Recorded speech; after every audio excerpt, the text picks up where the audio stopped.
السلام علیکم ناظرین، امید کرتا ہوں کہ آپ سب خیریت سے ہوں گے۔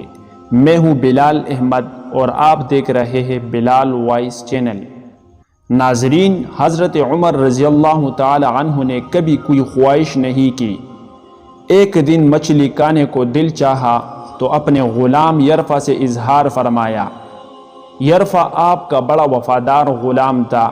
ایک دن آپ نے فرمایا، یرفع آج مجھے مچھلی کھانے کو دل کرتا ہے، لیکن مسئلہ یہ ہے 8 میل دور جانا پڑے گا دریا کے پاس مچھلی لینے، اور 8 میل واپس آنا پڑے گا مچھلی لے کر۔ پھر آپ نے فرمایا، رہنے دو، کھاتے ہی نہیں۔ ایک چھوٹی سی خواہش کے لیے اپنے آپ کو اتنی مشقت میں ڈالنا اچھا نہیں لگتا کہ 8 میل جانا اور 8 میل واپس آنا صرف میری مچھلی کے لیے۔ چھوڑو یرفع، اگر قریب سے ملتی تو اور بات تھی۔ غلام کہتا ہے، میں کئی سالوں سے آپ کا خادم تھا، لیکن کبھی آپ نے کوئی خواہش کی ہی نہیں تھی، پر آج جب خواہش کی ہے تو میں نے دل میں خیال کیا کہ حضرت عمر فاروق نے پہلی مرتبہ خواہش کی ہے اور میں پوری نہ کروں، ایسا کیسے ہو سکتا ہے؟ غلام کہتے ہیں، جناب عمر رضی اللہ عنہ ظہر کی نماز پڑھنے گئے تو مجھے معلوم تھا ان کے پاس کچھ مہمان آئے ہوئے ہیں، عصر ان کی وہی ہو جائے گی۔ غلام کہتا ہے، میں نے حضرت عمر رضی اللہ عنہ کے پیچھے نماز پڑھی اور 2 رکعت سنت نماز پڑھ کر میں گھوڑے پر بیٹھا۔ عربی نسل کا گھوڑا تھا، دوڑا کر میں دریا پر پہنچ گیا۔ عربی نسل کے گھوڑے کو 8 میل کیا کہتے۔ وہاں پہنچ کر میں نے ایک ٹوکرا مچھلی کا خریدا اور حضرت عمر رضی اللہ تعالی عنہ کی عصر کی نماز ہونے سے پہلے میں واپس بھی آ گیا، اور گھوڑے کو میں نے ٹھنڈی چاؤں میں باندھ دیا تاکہ اس کا جو پسینہ آیا ہوا ہے وہ خشک ہو جائے اور کہیں حضرت عمر فاروق دیکھ نہ لے۔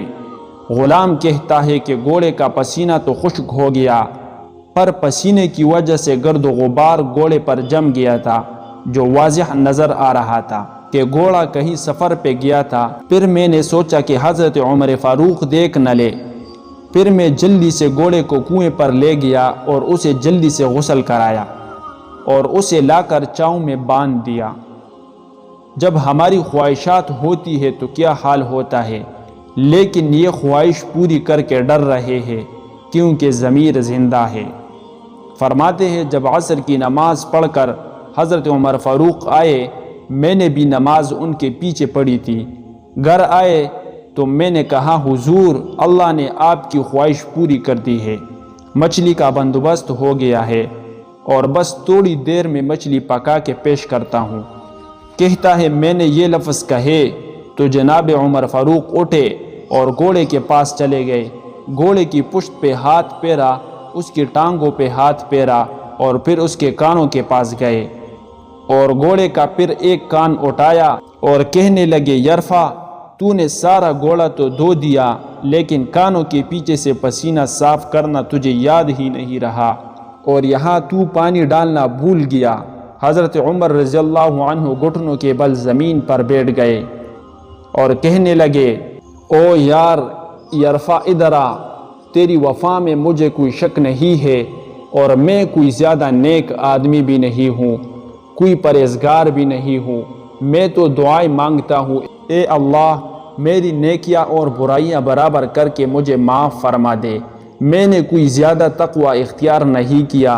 اور بات کو جاری رکھتے ہوئے فرمانے لگے، یار ایک بات تو بتا، اگر یہ گھوڑا قیامت کے دن اللہ کی بارگاہ میں فریاد کرے کہ یا اللہ، عمر نے مجھے اپنی ایک خواہش پوری کرنے کے لیے 16 میل کا سفر طے کرایا، اے اللہ میں جانور تھا، بے زبان تھا، 16 میل کا سفر ایک خواہش پورے کرنے کے لیے، تو پھر یرفع تو بتا، میرے جیسا وجود کا کمزور آدمی مالک کے حضور گھوڑے کے سوال کا جواب کیسے دے گا؟ یرفع کہتا ہے، میں اپنے باپ کے فوت ہونے پر اتنا نہیں رویا تھا جتنا آج رویا۔ میں تڑپ اٹھا کہ حضور، یہ والی سوچ، یہاں تو لوگ اپنے ملازم کو نیچا دکھا کر اپنا افسر ہونا ظاہر کرتے ہیں۔ غلام رونے لگا۔ حضرت عمر فاروق کہنے لگے اب اس طرح کر، گھوڑے کو تھوڑا چارہ اضافی ڈال دے، اور یہ جو مچھلی لے کر آئے ہو اسے مدینے کے غریب گھروں میں تقسیم کر دو، اور انہیں مچھلی دے کر کہنا کہ تیری بخشش کی بھی دعا کرے اور عمر کی معافی کی بھی دعا کرے۔ یہ وہ کمرہ عدالت ہے، یہاں دولت نہیں چلے گی اور نہ جھوٹ، یہاں سے کوئی بھاگ نہیں سکے گا، یہاں کوئی رتبہ اور وکیل کام نہیں آئے گا، یہاں چیخنا چلانا کوئی نہیں سنے گا۔